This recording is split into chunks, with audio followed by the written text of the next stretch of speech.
ये जो प्रश्न आप लोग देख रहे हैं, झारखंड में 3 जुलाई 2022 को जूनियर इंजीनियर का एग्जाम हुआ था, उसमें पूछा गया था। इससे पहले मैं 6 प्रश्न को डिस्कस कर चुका हूं। अगर आप नहीं देखे होंगे तो जरूर देखिएगा। इस प्रश्न को आप कैसे सॉल्व करेंगे, वेरी सिंपल प्रश्न है। सबसे पहला काम, प्रश्न को पढ़ के अच्छा से समझिए। एक लंब प्रिज्म के त्रिभुजाकार आधार का परिमाप 20 सेंटीमीटर और त्रिभुजाकार आधार के अंतःवृत्त की त्रिज्या 4 सेंटीमीटर है। यदि प्रिज्म का आयतन 480 घन सेंटीमीटर है तो प्रिज्म की ऊंचाई है। वेरी सिंपल प्रश्न है। कॉन्सेप्ट को समझने का प्रयास कीजिए। सबसे पहला काम, अगर आप पढ़ाई किए हैं और प्रिज्म को कभी देखे हैं तो आपके दिमाग में प्रिज्म का चित्र बन जाना चाहिए। प्रिज्म में 2 त्रिभुज होता है और त्रिभुज जो है वो आधार है। तो मैं त्रिभुज का चित्र बना लेता हूं, समझने का प्रयास कीजिएगा। वेरी सिंपल प्रश्न है। प्रिज्म का आधार कैसा है? त्रिभुजाकार है, यानी कि त्रिभुज है। और इस त्रिभुज में एक अंतःवृत्त है, यानी कि अंदर में वृत्त बना हुआ है। अंतःवृत्त किसको बोलते हैं? अंतःवृत्त यानी कि अंदर में वृत्त बना हुआ है जो कि तीनों भुजा को यहां पर टच करेगा। तो इस तरीके से आप समझने के लिए बना लीजिए।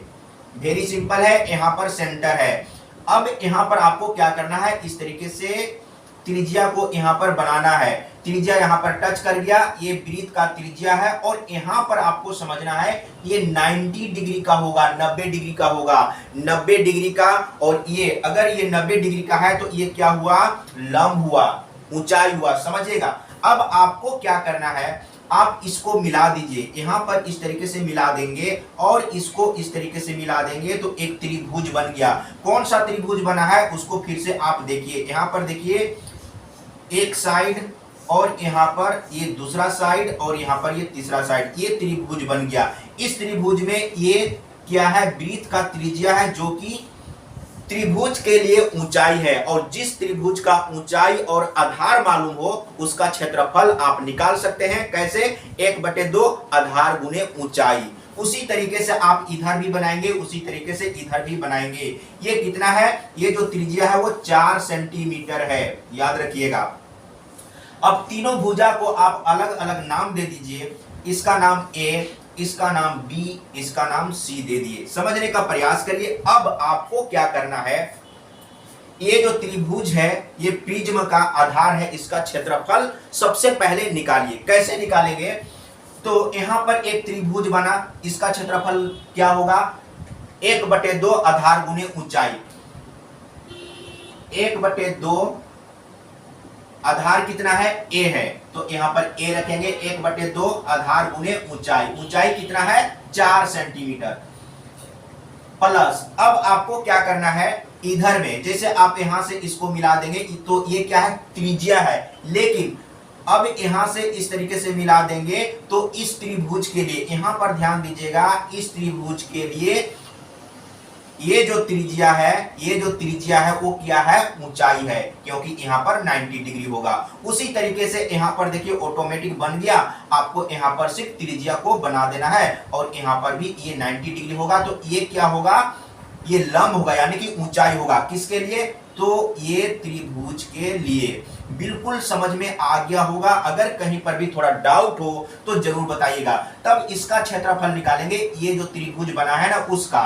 तो क्या होगा? 1/2 आधार गुने ऊंचाई। आधार कितना है? बी है, बी। और ऊंचाई कितना है? तो ऊंचाई तो सभी का 4 सेंटीमीटर ही होगा।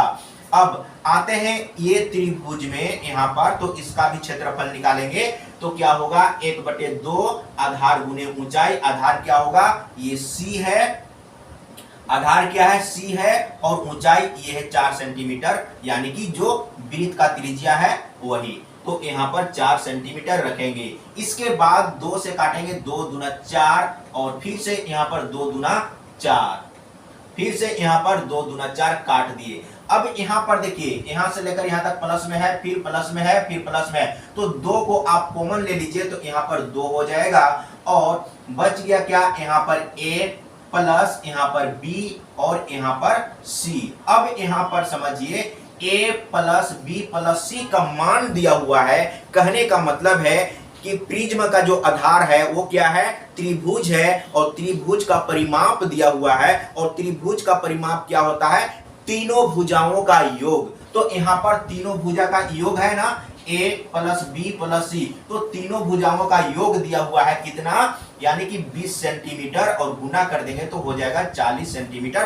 तो ये हम लोग क्या निकाले, ये त्रिभुज का क्षेत्रफल निकाले।